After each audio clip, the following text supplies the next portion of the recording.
Hello and welcome everybody to Well Everest Coaching Institute.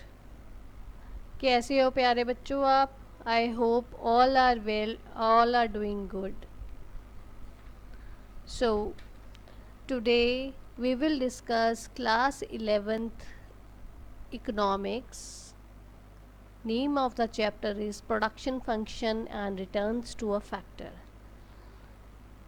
बच्चे इस chapter में इसको बड़े ध्यान से आपने समझना है बिकॉज ये बेसिक्स आपको सिखाएगा सो डैट आप अगले चैप्टर्स बड़े इजीली ग्रास्प कर सको.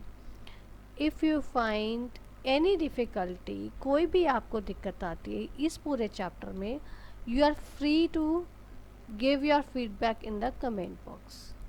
और अगर आपको इस चैप्टर में या किसी और chapter related to your syllabus आपने कुछ अगर चाहते हो तो वो भी आपको ज़रूर आप उसमें डालो तो आपको मिल जाएगा. So without wasting any time पहले हम डिस्कस क्या करना है. So we will come to know what is the production function. के प्रोडक्शन फंक्शन हमारा होता क्या है, what are the various factors of production, total product, marginal product and average product. These are the new terms and which are very important for this chapter. Law of variable proportion, relation between TP and MP. TP stands for total product and MP stands for marginal product. Relation between AP and MP. AP stands for average product and MP stands for marginal product. बच्चे इस chapter में basic questions हैं, these are very important.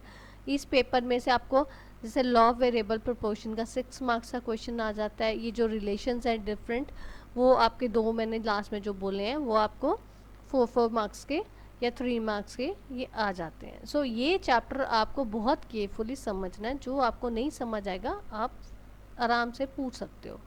In this video we will discuss production function, factors of production and TP, MP and AP, total product, average, marginal product and average product. इस video में सिर्फ हम इतना ही discuss करेंगे, इसके आगे नहीं जाएंगे सो डैट ये आपको बेसिक कॉन्सेप्ट्स अच्छे से समझ आ जाए. What is production function. के प्रोडक्शन फंक्शन बच्चे होता क्या है हमारा. देखो आप कोई भी चीज़ हमने मैन्युफैक्चर करनी है, कोई भी चीज़ हमने प्रोड्यूस करनी है तो उसके लिए हमें क्या चाहिए, कुछ हमारे को इनपुट चाहिए और कुछ हमारे को आउटपुट चाहिए आएगी. अगर हम कोई चीज़ लगाएंगे प्रोडक्शन चीज़ का प्रोड्यूस करने के लिए मैन्युफैक्चरिंग प्रोसेस में हम कुछ डालेंगे तभी हमारी कुछ आउटपुट आएगी.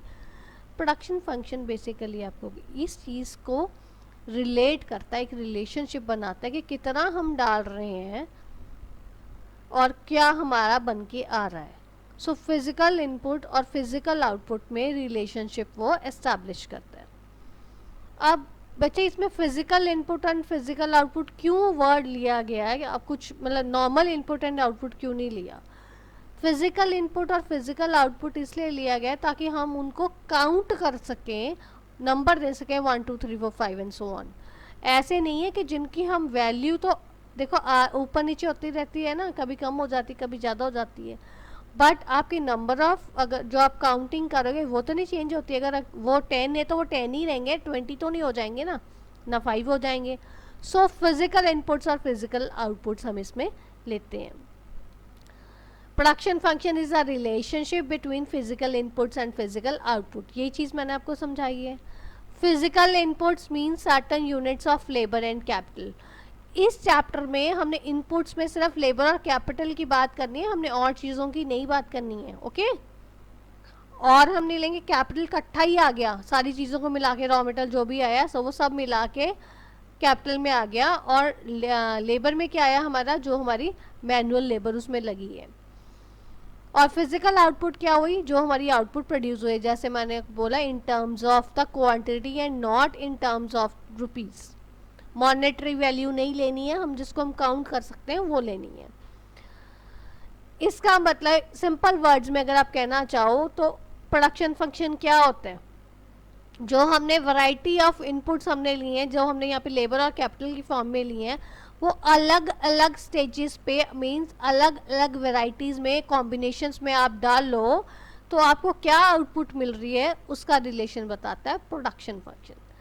ठीक है, प्रोडक्शन फंक्शन को हम इक्वेशन की फॉर्म में एक्सप्रेस कर सकते हैं, where Qx is equal to function of LK। Qx stands for production of commodity X। मैंने कोई भी commodity ली है उसका मैंने नाम X ले लिया, it can be A, B, C, any। F stands for function and L is for labor। हमने पहले बात की ना लेबर और कैपिटल की। सो मतलब production function of commodity x, production of commodity x is a function of labour and capital. L stands for labor and K stands for capital। इसमें बच्चे लास्ट पॉइंट देखो, इसमें जो मैंने आपको समझाया वही है। In production function the only units of input and output are to be taken into account and not the value. सिर्फ हमने यूनिट्स लेने, हमने वैल्यू नहीं लेनी। ये चीज़ आप समझ लो अच्छे से, आपने इस चैप्टर में ये चीज़ को एकदम मतलब ना गांठ मार लो, ताकि आपका कभी क्वेश्चन रॉन्ग नहीं होगा। जो आप फिर आगे आप लॉ भी करोगे ना, इसमें लॉ वेरिएबल प्रोपोर्शन या रिलेशनशिप एस्टैब्लिश करोगे, उस चीज़ में आपको दिक्कत नहीं आएगी कि आपने इसमें यूनिट्स जो है सिर्फ इनपुट और आउटपुट की सिर्फ यूनिट्स लेनी है, वैल्यू नहीं लेनी। जैसे मैंने आपको बोला monetary value in terms of money आपने नहीं लेनी है, जो आप काउंट कर सकते हो सिर्फ उनको लेना है। ठीक है, इसके बीच में मैंने आपको बताया कि था पहले आप बताया आपको कंसेप्ट बताया प्रोडक्शन फंक्शन होती क्या। Next comes now what are the various factors of production. कोई चीज़ बनाने के लिए कौन कौन से फैक्टर्स हमारे को प्रोडक्शन के लिए यूज होते हैं। These are basically there are two fix factors and variable factors. हमने इनको ब्रॉड क्लासिफिकेशन कर दी है, एक फिक्स फैक्टर्स में, एक वेरिएबल फैक्टर्स में। ठीक है, अब हम डिस्कस करेंगे कि फिक्स फैक्टर्स बेसिकली वो होते हैं जो आपके कांस्टेंट रहते हैं, चेंज नहीं होते विद टाइम। ठीक है, अगर आप लाइक 10 यूनिट्स बना रहे हो तब भी आपकी उतनी आउटपुट इन्वेस्टमेंट रहेगी, और अगर आपकी 100 यूनिट्स बना रहे हो तब भी उनकी इन्वेस्टमेंट उतनी ही रहेगी। फैक्टर्स जो आपके चेंज नहीं होंगे। नाउ फॉर एग्जांपल मैं आपको सिंपल आपकी रूटीन की एग्जांपल देती हूँ। आप जैसे घर में, आपका घर है, योर ओन हाउस, आपके पेरेंट्स ने या ग्रैंड पेरेंट्स ने बनाया है। सो व्हाट हैपन्स, वो ये तो नहीं, उन्होंने ये सोच के तो नहीं बनाया था कि हम 2 दिन रहेंगे यहाँ पे और उसके बाद में हम शिफ्ट कर जाएंगे, ऐसा तो नहीं होता। अगर आप रेंट पे भी रह रहे हो तब भी आप 2 दिन बाद में शिफ्ट तो नहीं करते हो ना, वो लंबे टाइम के लिए लेते हैं कि हमने अगर रेंट पे ले भी रह रहे हो, आप कहोगे साल 2 साल तो हम यहाँ पे रहेंगे ना। और अगर अपना घर होगा, हमने इन्वेस्टमेंट किया, तो ऑब्वियसली हम कई बार तो what happens generation to generation रहती हैं उस घर में, है ना। तो इसके लिए हमारी चेंज नहीं होती है। अब वो जो घर में है आपके 4 बंदे भी अकोमोडेट हो जाते हैं। मान लो जब वो घर बना था तब there were only 4 people living in the house, और आज वो फैमिली एक्सपैंड होके 10 की होगी, तो आप वो 10 पीपल भी अकोमोडेट कर रहे हो ना फॉर द टाइमिंग। सो जो आपके फैक्टर्स चेंज नहीं होते हैं, आउटपुट जितनी मर्जी हो, फैक्टर्स उतने के उतने ही रहेंगे, उनको हम कहते हैं फिक्स्ड फैक्टर्स। इसमें एग्जाम्पल दिए आपको लैंड और machine, as you can easily see in the pics. ये देखो लैंड जो है आपका वो चेंज नहीं होने वाला, लैंड तो उतने का उतना ही रहेगा। अगर आपकी 1 एकड़ की जगह है तो 1 एकड़ ही रहेगी, वो बढ़ के 2 एकड़ नहीं होगी जब तक आप खरीदोगे नहीं, पड़ी वो बड़ी नहीं हो जाएगी। और यहाँ पे जैसे राइट साइड पे के वाली जो मैंने लगाई मशीनरी की है, ये मशीनरी से अगर आप 10 यूनिट्स बना रहे हो तब भी इतनी मशीनरी यूज़ होगी। अगर इसकी मान लो कैपेसिटी 1000 यूनिट्स की है या 10,000 यूनिट्स की है, आप उतने बना रहे हो तब भी ये उतने ही रहेगी।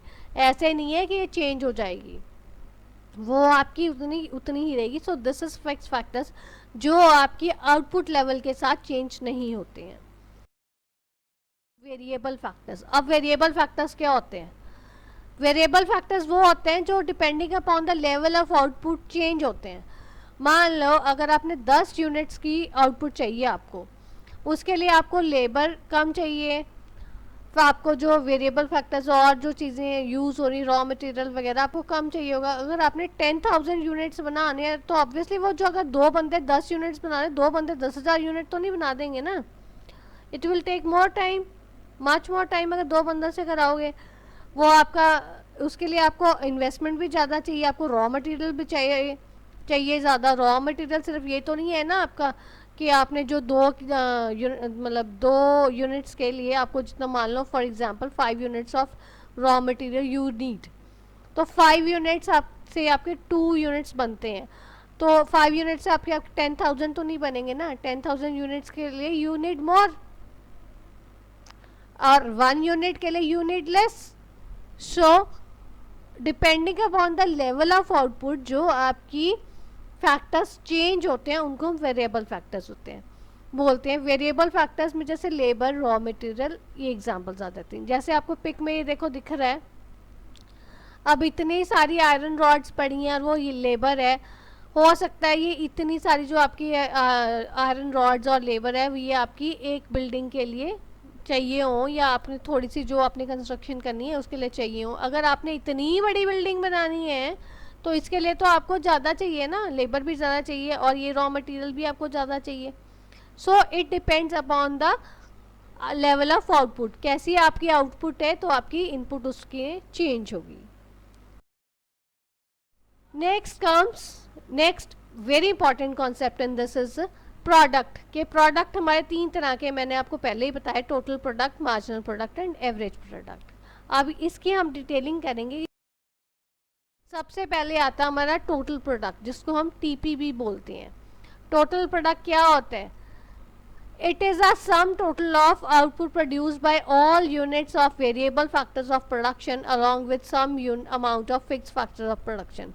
Fixed factors हमारे चेंज नहीं होते, वो उतने ही रहते हैं, और वेरिएबल फैक्टर्स अलग अलग लेवल पे अलग अलग होते हैं, मैं आपको डिस्कस कर चुकी हूँ। वो कहता है उन सबको मिला के जो हमारी आउटपुट बनेगी उसको हम बोलते हैं total product.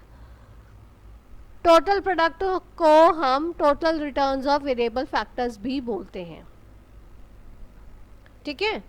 Next marginal product. Marginal product को हम एमपी से डिनोट करते हैं। मार्जिनल प्रोडक्ट क्या होता है? Marginal product is basically the change in output resulting from employing 1 more unit of particular unit.